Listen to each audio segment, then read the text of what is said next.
Hello दोस्तों, आप सभी का स्वागत है मेरे यूट्यूब चैनल में। आज की कहानी है तुम मेरा जुनून हो, भाग 101। मधु के जाने के बाद सना करीम की तरफ पलटी। करीम मुस्कुरा दिया। सना की आंखें छोटी हो गई। उसने मुंह बनाते हुए करीम से कहा, ये सब क्या था करीम? क्या तुम्हें शर्म नहीं आई अपनी बीवी को छोड़कर उस लड़के के पास जाने में? सना को जलन हो रही थी।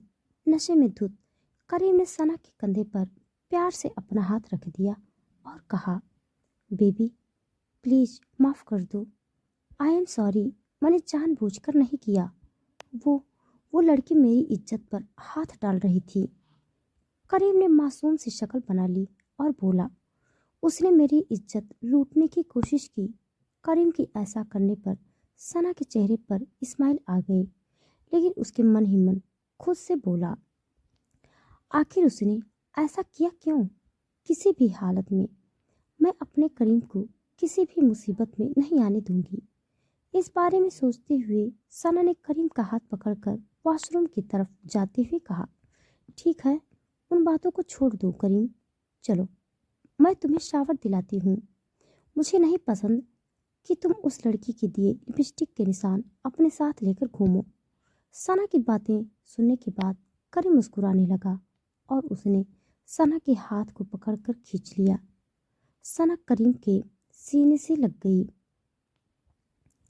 तभी करीम इस्माइल करते हुए सना के जुल्फों को उसके कान में लगाते हुए बोला, तो तुम अपने लिपस्टिक के निशान दे दो, मैं उसे लेकर घूमूंगा। सना की सांसें थोड़ी बढ़ गई। करीम की बाहों में सना थी और करीम की सांसों को सना अपने चेहरे पर महसूस कर पा रही थी। सना ने अपनी आंखें बंद कर ली। करीम के हाथ धीरे धीरे सना के कमर पर चले गए। सना को अपने अंदर एक अजीब सी गुदगुदी महसूस हुई। वो मुस्कुराने लगी। तभी करीम ने झटके से उसे अपनी गोद में उठा लिया। सना ने अपनी आंखें खोल दी। करीम, ये क्या कर रहे हो? करीम ने सना की बात सुनी और स्माइल करते हुए नशे में बोला, मैं तुम्हें शावर दिलाने ले जा रहा हूँ। देखो, तुम इस लाल पीले रंग में अभी तक रंगी हो, मैं तुम्हें अपने रंग में रंगना चाहता हूँ। इतना बोलते हुए करीम सना को ब्राइडल स्टाइल में गोद में लिए वॉशरूम के अंदर चला गया।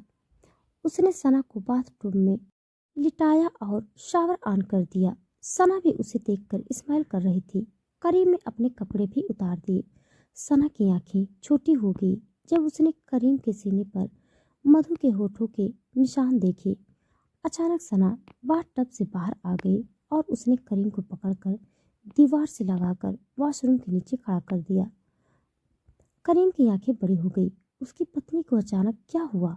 उसने करीम के भीगते हुए सीने को साफ करने लगी और दांतों को पीसते हुए बोली, करीम, ये आखिरी बार था जब किसी और के करीब जाने पर मैंने तुम्हें माफ कर दिया, लेकिन अगली बार तुम जानबूझकर या अनजाने में किसी और लड़की के करीब आए ना, तो मैं तुम्हारी जान ले लूंगी।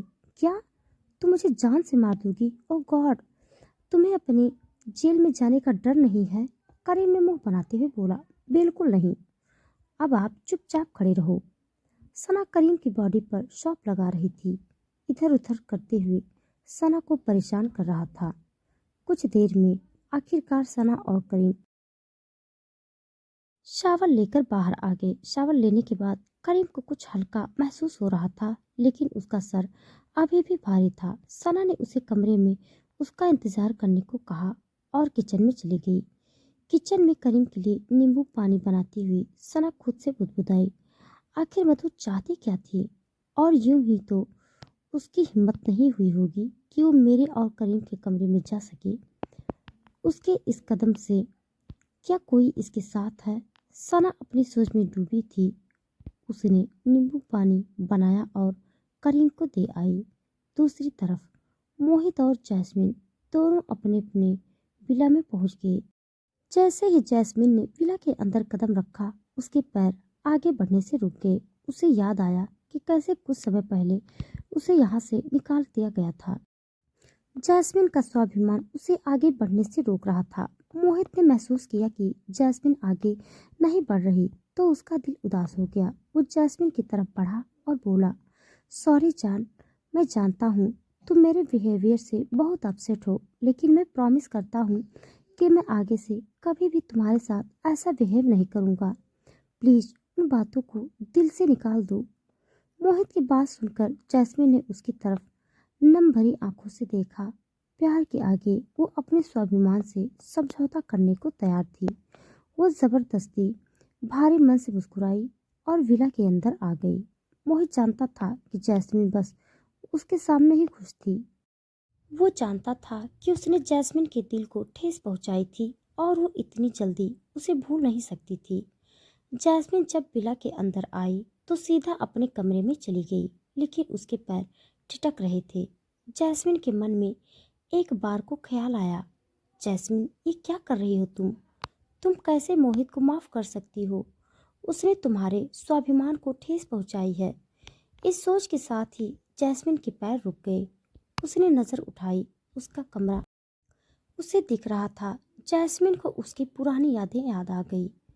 अब जैस्मिन और मोहित एक साथ खुश थे। जैस्मिन के रुके कदम देखकर मोहित ने उसकी तरफ देखा और पूछा, क्या हुआ जान?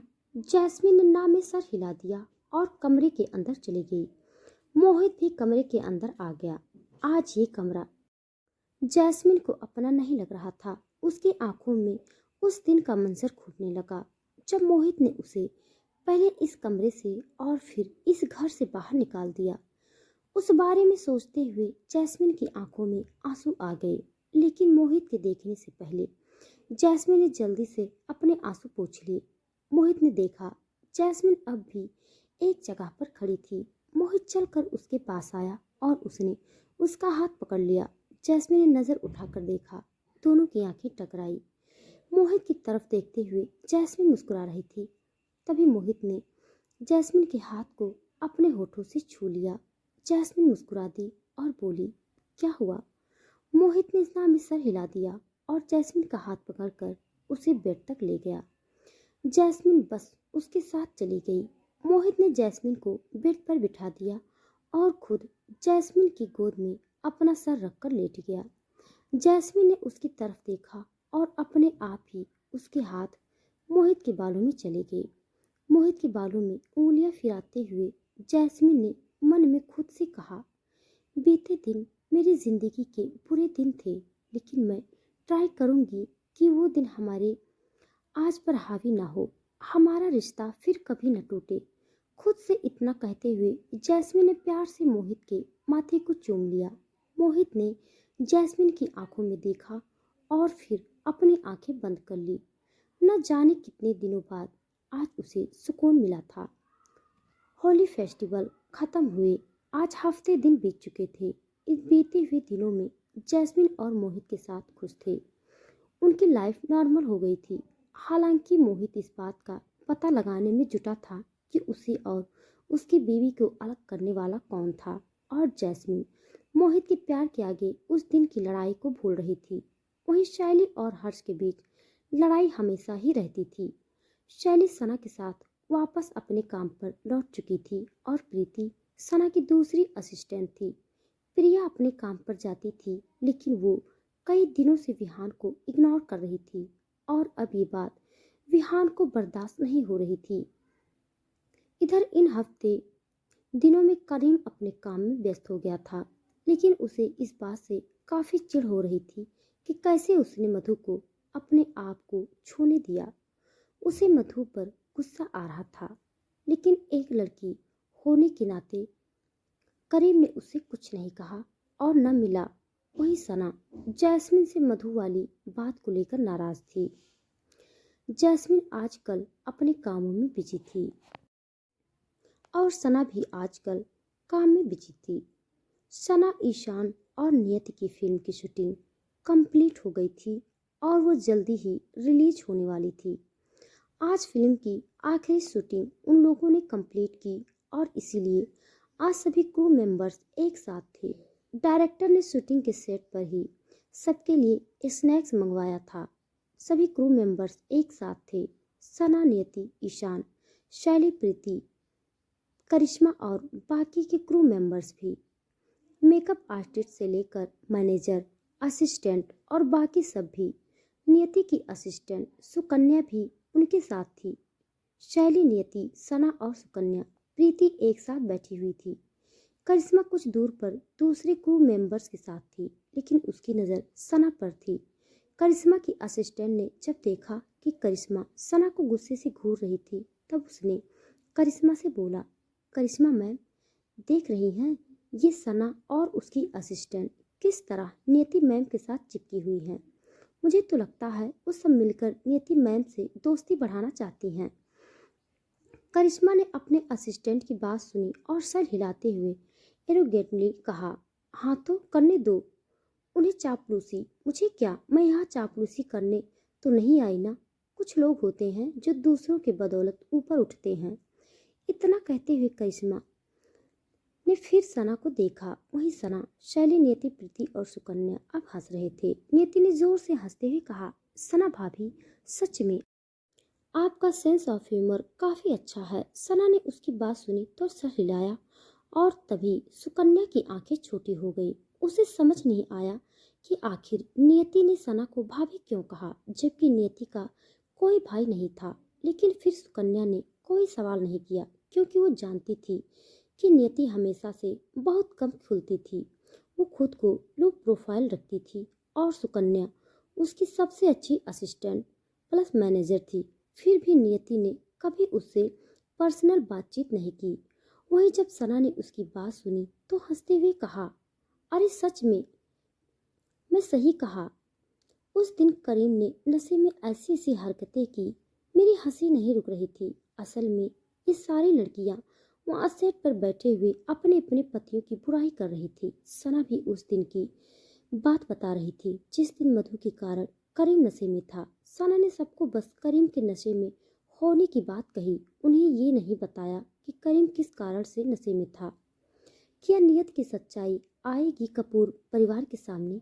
क्या कपूर परिवार नियत को करेगा स्वीकार? जानने के लिए आप सब मेरे साथ बने रहिए।